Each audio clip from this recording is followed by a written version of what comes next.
3 jours de direct, c'est des replays et aujourd'hui nous sommes avec une personne essentielle dans l'organisation d'un forum, c'est la responsable de la communication, Binta Sania. Alors Binta, quand on doit organiser un tel événement comme celui-là, quelles doivent être les règles de base ? Bien, merci de Net Info TV de participer à cet événement. Eh bien, les règles de base lors d'un tel événement sont la visibilité. Et la visibilité, elle passe par 3 étapes. Elle passe par les outils de communication, elle passe par les médias, l'espace médiatique, et elle passe par d'autres canaux de communication. Alors au niveau médias, quels sont, hormis netinfo.tv où comme nous sommes sur cette plateforme, les gens sont au courant, quelles ont été les choses sur lesquelles vous avez particulièrement misé à part ce direct ? Eh bien justement, ça a été une édition exceptionnelle puisque nous, on a déjà analysé les retombées médiatiques. Il y a eu pas mal d'articles, une quinzaine d'articles qui ont paru entre aujourd'hui et avant-hier.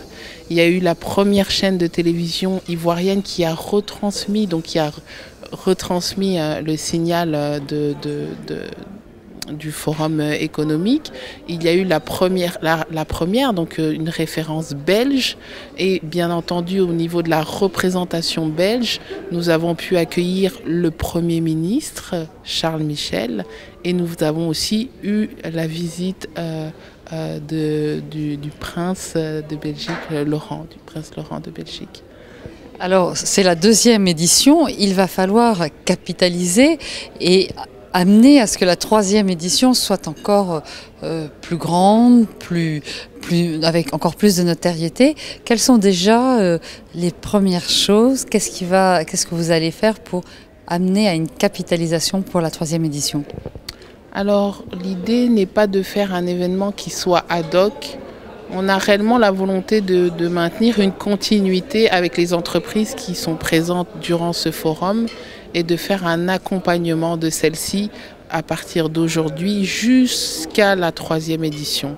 Et ça, c'est un travail qui va être beaucoup plus renforcé pour qu'il y ait aussi une approche de conseil et pas uniquement une approche commerciale, puisque c'est vraiment un salon B2B.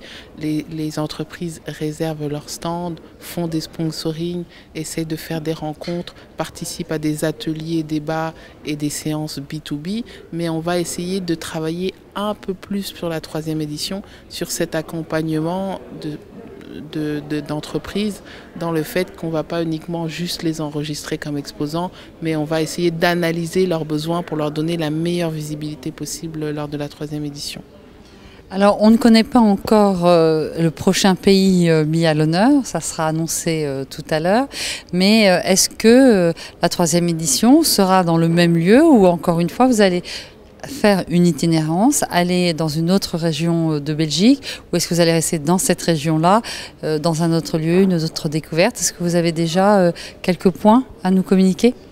Alors tout d'abord, il y a 2 choses.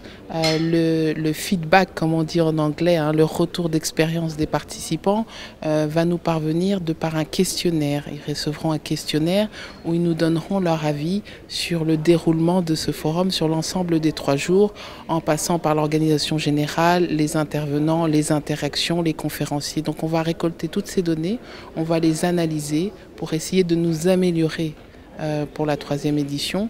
Le lieu encore, ça sera de ce standing, on restera toujours dans ce même standing, on ne diminuera pas.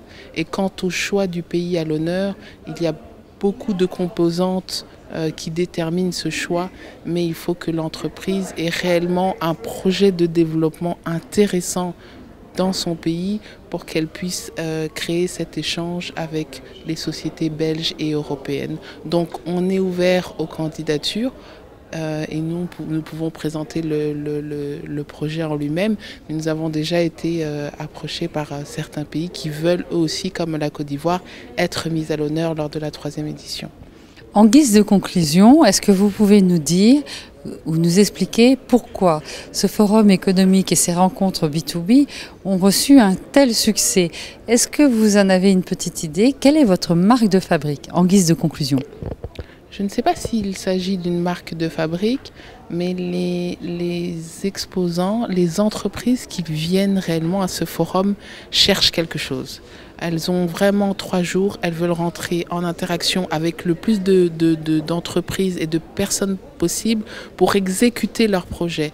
Donc ce n'est même plus, je dirais même plus au stade du projet, c'est vraiment dans la phase de réalisation du projet. Et c'est pour ça que durant ce forum, il y a des signatures, comme la CBL ACP qui a fait une signature avec la Tanzanie, ou le groupe d'Elenois qui a fait un contrat pour la livraison de 20 ponts. Il y a réellement des accords qui sont signés et la configuration de l'événement fait que les gens ont la possibilité de se rencontrer dans des espaces, des petits salons, des endroits un peu plus intimistes pour échanger et parler affaires et concrétiser. Merci beaucoup pour cet entretien. Quant à moi, je vous dis à très bientôt sur netinfo.tv pour d'autres replays.